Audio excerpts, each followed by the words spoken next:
Գյուղատնտեսության նախարարության ներկայացուցիչները Շիրակի մարզի գյուղացիական տնտեսությունների ղեկավարներին, ֆերմերներին եւ համայնքապետերին ներկայացրեցին իրենց այցելության նպատակը։ Պետությունը դեմքով շրջվել է դեպի գյուղն ու գյուղացին։ Նախորդ տարի ոլորտում արձանագրված ճգնաժամը լուծելու համար միջոցներ չեն խնայվելու։ Սա է երկրի ղեկավարի կարգախոսը, ուշացած է, մեջբերեցին Շիրակի մարզի որոշ համայնքների ղեկավարներ։ Դեռևս տարեսկզբին հայտարարվեց 2011 թվականին գյուղատնտեսությունը գերակա ոլորտ է լինելու, սակայն դրական առաջընթաց գյուղոլորտի ներկայացուցիչները դեռևս չեն արձանագրել։ Մասնագետները հաշվարկել են, թե գյուղացուն առնվազն քանի հազար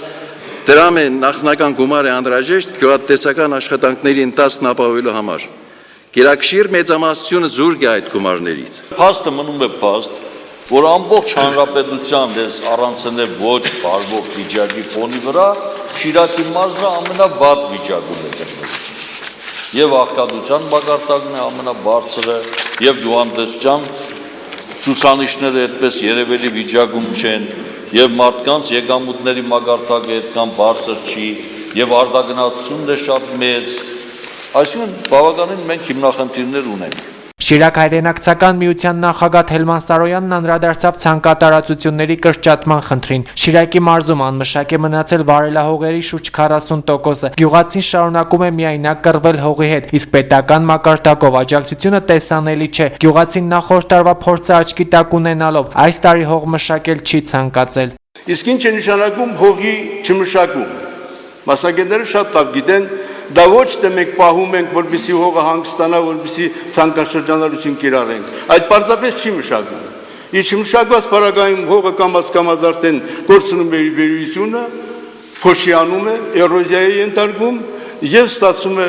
այն, որ մենք զրկվում ենք այն հիմնական հարստությունից, որի հիման վրա խարսված է մեր ամբողջ կյանքը։ Շիրակի մարզպետարանի գյուղվարչության պետն էլ անդրադարձավ հակակարգտային կայանների տեղադրման, բերքի ապահովագրության հարցերին։ Մովսես Մանուկյանի ելույթը ակնհայտ դուրս չեկավ գյուղատնտեսության նախարարի տեղակալին, ով նշեց, որ այդ հարցերին անդրադարձ կկատարվի հաջորդ հանդիպմանը եւ որ իրենց այցի գլխավոր նպատակն այլ է։ Համայնքապետերը նշեցին, թե ոլորտը զարգացնելու համար անհրաժեշտ են լուրջ քայլեր։ Գյուղացու հետ փաստաթղթերով խոսելը հարցի լուծում չէ։ Հարկավոր է այս մոնոպոլիզացիայի վերջը տալ եւ հաստատ պարադանուտի գիններ գիչնի տունակիմիկատի էլ մնացած է։ Որ ցանկացած մարդ չի կարողանում պարադանուտ բերել։ Բացարձակ չեմ ընդունում այդ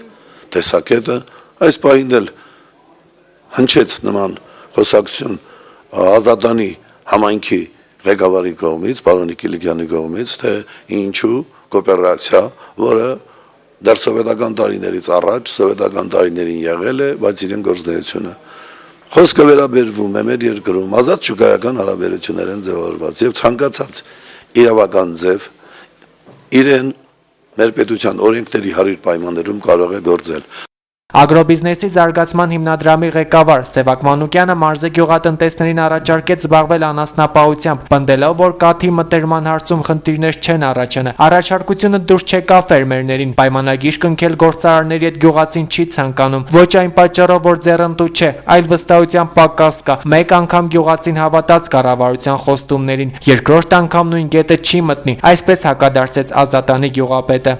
Կանանացանի սերմացուներ կրել ու ամբողջ ծմերվա ընթացքում հայտարարեցինք, վանկարկեցինք, որ սերմացու ենք բերելու, սա շատ քիչ էր գյուղատնտեսության համար եւ բնականաբար չէի կարող ասել, որ բոլոր համայնքներին կարող էին տրամադրել։ Հողատարածքների ընդլայնման եւ կոլտնտեսությունների ստեղծման կառավարության առաջարկը Շիրակի մարզի համայնքների ղեկավարների կողմից չընդունվեց։ Փայլակ Վարադյան, Տիգրան Գասաբյան, Գալանյուս։